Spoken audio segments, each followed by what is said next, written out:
From the opinion pages of the Wall Street Journal, this is Potomac Watch.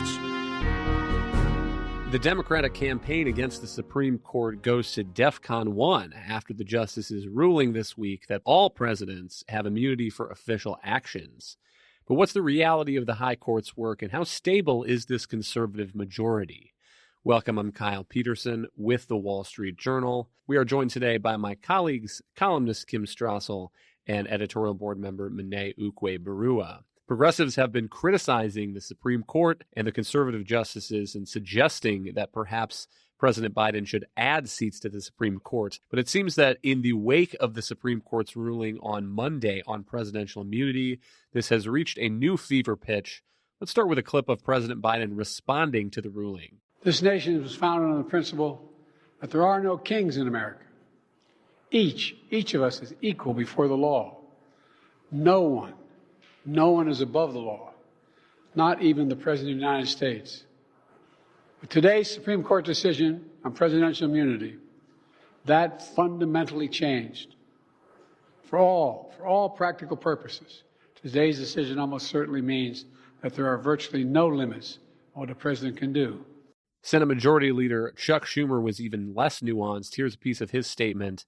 This disgraceful decision by the MAGA Supreme Court, which is comprised of 3 justices appointed by Mr. Trump himself, enables the former president to weaken our democracy by breaking the law.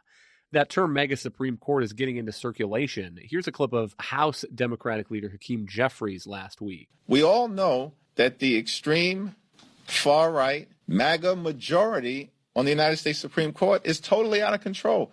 We know that Justice Thomas and Justice Alito are out of control and driven by a far-right ideology that is way outside of the American mainstream. But it's not clear why some of the other justices haven't swiftly come to the conclusion that Donald Trump, as a former president, is subject to the same set of laws, expectations, and norms as the American people. Kim, when I hear people use a term like that, MAGA Supreme Court, I start to wonder whether they have actually read any of these cases that the justices are putting out. Yeah, we now have statistics that sum up this most recent term, and I would point people to them. They're quite revealing of all the decisions that were rendered this term. 46% of them were unanimous. And while some people will say, oh, most of those opinions that get unanimous rulings are tiny or technical. Not the case in this term. We, for instance, had the 9-0 ruling that reversed the Colorado Supreme Court when it tried to remove Trump's name from the ballot on grounds of insurrection. We had a 9-0 ruling saying that pro-life doctors who were opposing the FDA's current regime on an abortion pill lacked standing to bring that case. We had a 9-0 opinion saying that the NRA is allowed to sue a regulator in New York over claims of coercion. And so there was a lot of unanimity on some big issues. If you look at, there were 22 decisions that were decided 6-3. But only half of those, or 11, were along the usual ideological lines of conservative versus liberal. We also had some very interesting lineups in some of those ones that were not along ideological lines. So a lot of diversity among the court this year, a lot of strange compilations, sometimes of the conservative justices joining liberals or a liberal justice joining the conservative majorities. And what that shows to me is this is a court that's not a MAGA court, not at all. It's a court that is taking some very, very thorny issues and ruling on the law, not on the particular person or case or controversy or politics in front of them at the moment, but for the long term and on issues of really great import. To repeat that statistic that Kim cited, 46% of the cases in the Supreme Court's term 2023 to 2024 were unanimous decisions, and that is down a tick from 2022, but it was only about 26% unanimous decisions in 2021, and it was lower than this term in all of the 3 years before that. And I think that number would surprise a lot of people. A lot of what the Supreme Court still does is error correction of lower judges that are getting it wrong.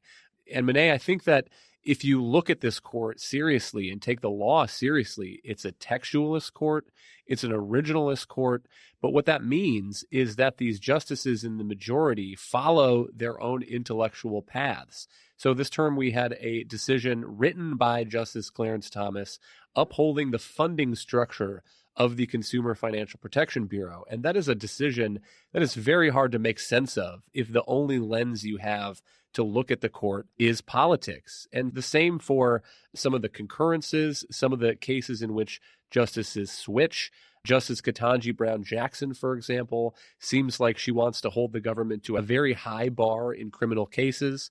So she is teaming up sometimes with Justice Neil Gorsuch. Justice Amy Coney Barrett had her share of concurrences this term where she was splitting from the conservative majority, not voting in lockstep with them. But I think you have to take the law and the task that the court sees itself doing, interpreting the law, seriously in order to have that view of what the Supreme Court is doing. Absolutely. And I think there's no question that on a lot of the highest profile cases, particularly ones involving Donald Trump, you do see the votes falling in the end along partisan lines. And that's why the media begins to push a narrative of a MAGA court that we've now seen President Biden, Chuck Schumer, and other elected officials start to push as well.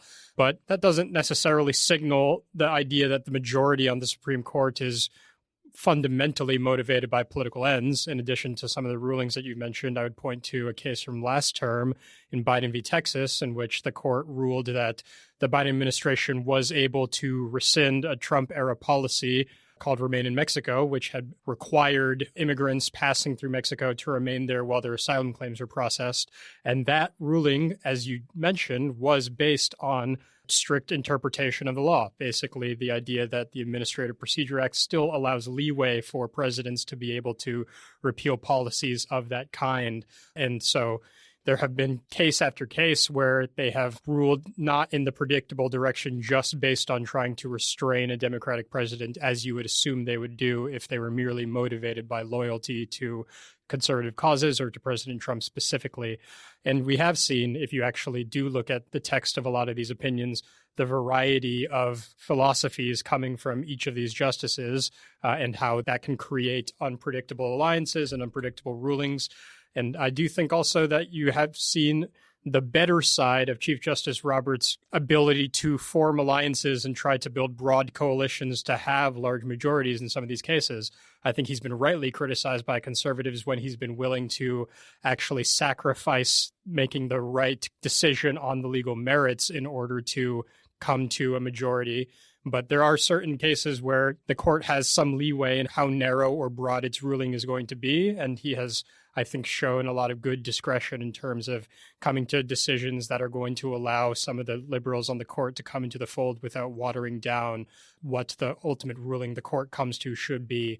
And so there's politicking on the court, which I think actually can lend itself to a good intellectual honesty and breadth in certain cases. So it's just been a surprising term. And I think, as you say, much more nuanced than the narrative that President Biden and a lot of the media has tried to push recently. Hang tight. We'll be right back in a moment.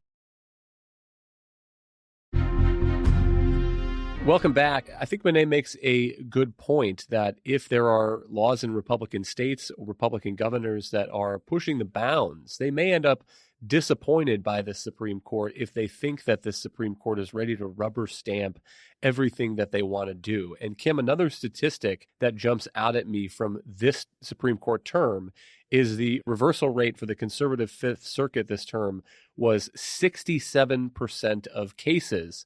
And that was higher than for the Ninth Circuit, which has a history of taking some pretty progressive stances on the law.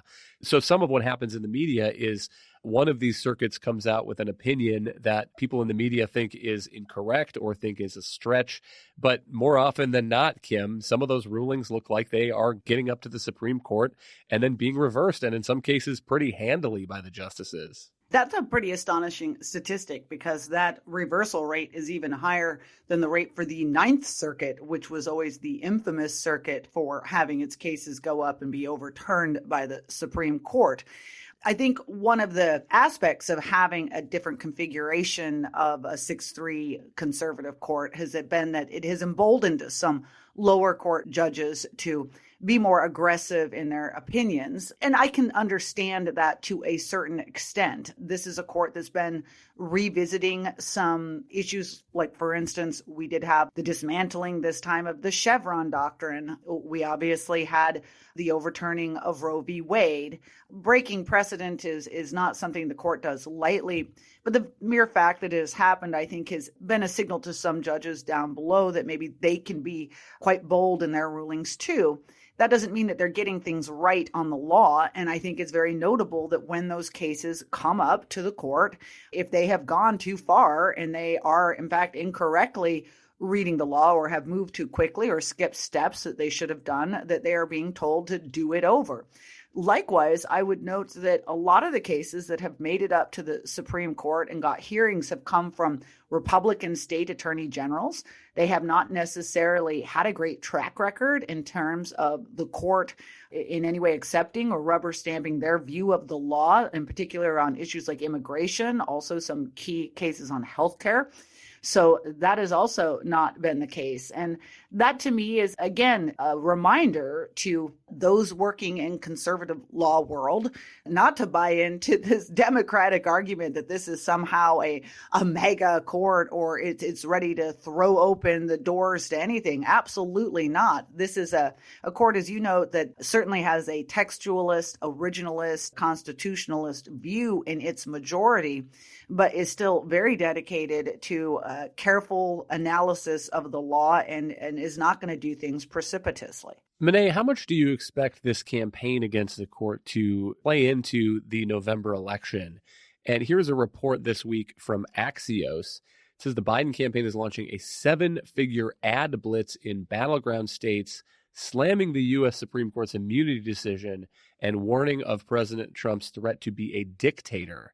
Monet, do you think that kind of a pitch is persuasive to swing voters in these states?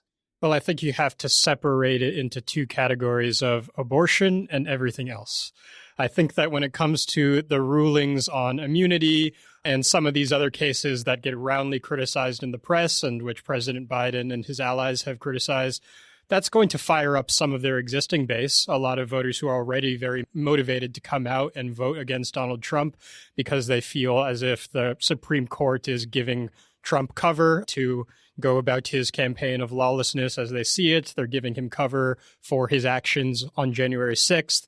And so these people who already view stopping Trump as their number one priority, whenever one of these rulings come out, feel very energized. It will help them fundraise from progressives, et cetera.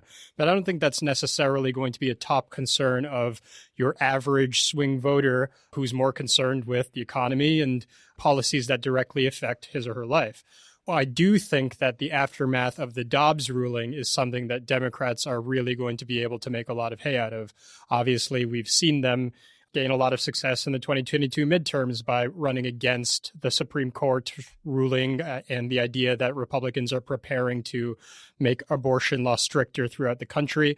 And so I think that the idea that President Biden being returned to office will allow him to restore a liberal majority eventually, or at least to change the balance on the Supreme Court, is something that a lot of pro-choice swing voters could really take very seriously and could be a persuasive case to some of those voters.